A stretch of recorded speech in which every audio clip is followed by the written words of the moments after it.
What's going on, guys? Alex here, and we have an autocross video featuring the Miata finally. Took her out this past weekend to the South Jersey region SCCA autocross over at Bader Field in Atlantic City, and it was quite the learning experience. Going to basically an analog car with no power steering, no ABS, really nothing to help the driver for the most part, compared to the Mazda Speed 3, and also underpowered. So, fun car. I had fun in it. Since it's under prep for STR and I'm still learning, I came in dead last in class, which was expected. Also, the drivers in STR for that region are quite quick, so it was an uphill battle to begin with. Just from this last event, a couple takeaways I got. Car definitely needs a little bit of tweaking still, primarily in the wheel, tire, and suspension areas. Tires, the sidewalls are quite large. They're quite tall. I'm not going to really swap tires and wheels yet. I want to try a different alignment setup. Definitely can pull some more camber out. It's running the OEM Mazda spec alignment from factory, so there's really not much camber and not much toe or anything like that. So gonna try to get a few more degrees out of front and the rear, see if that helps a bit. The car was rolling pretty bad with the body roll. The fender, I didn't even realize there were fender liners still left on this car, and especially on the right-hand turns.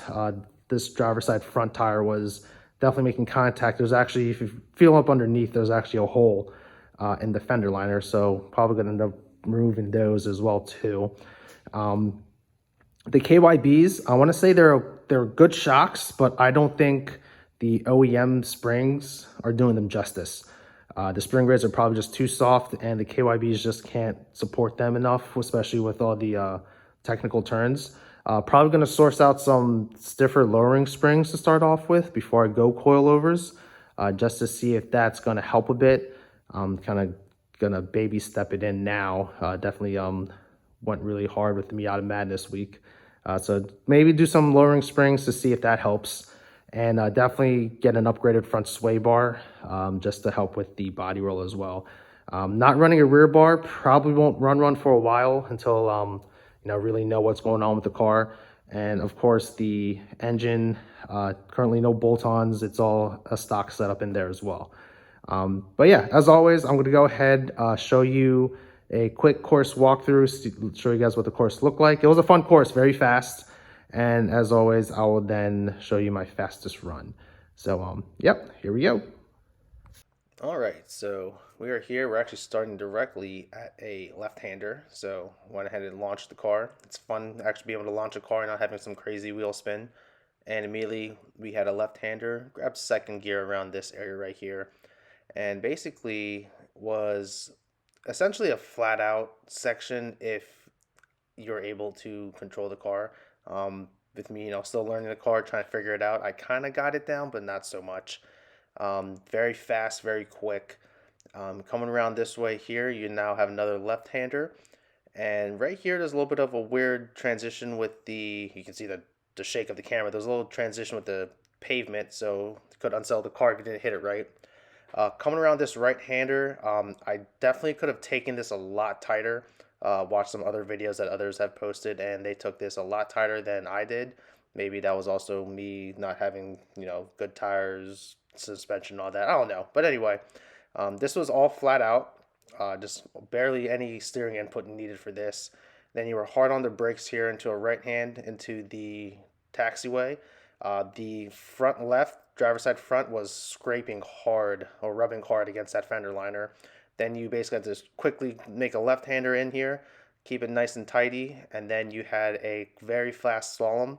The fun thing about being an underpowered car, especially in this type of situation, is that you didn't have to use the brakes at all, and I basically was just on power the whole way down. And at the very end of this straight, I was essentially on the limiter. I think it was roughly, maybe just barely hitting 60 miles an hour. Then I was on the anchors. Coming into this left-hander, sometimes the back end will come loose a little bit, but again, these cars are very easy to catch, very forgiving, very easy to control. Coming around this section, another very quick section. You can actually be in power for a good amount of time here, and you're just navigating through the gates, obviously looking ahead. And then we had the little horseshoe section, and I figured that, again, whole new different car, rear-wheel drive, so many different aspects I'm not used to driving on a normal daily basis. Basically, stay in power the whole time, and you can navigate this fairly quickly. Don't have to worry about understeer or anything like that. Coming out of here, you actually can go in pretty hot and pretty deep, and then you have this double slalom section, kind of with a decreasing radius, I guess is what you'll call it, and it gets in pretty tight. But as long as you keep it clean, I kept on hitting cones here on the previous runs, but as long as you can keep it clean, you can actually finish up pretty quickly. Coming out here, it swings you out a little bit wide, and then you just have to cut it in hard, and you can blast through those timing lights. But yeah, that is the walkthrough. As always, I'm going to shut up now and show you my fastest run.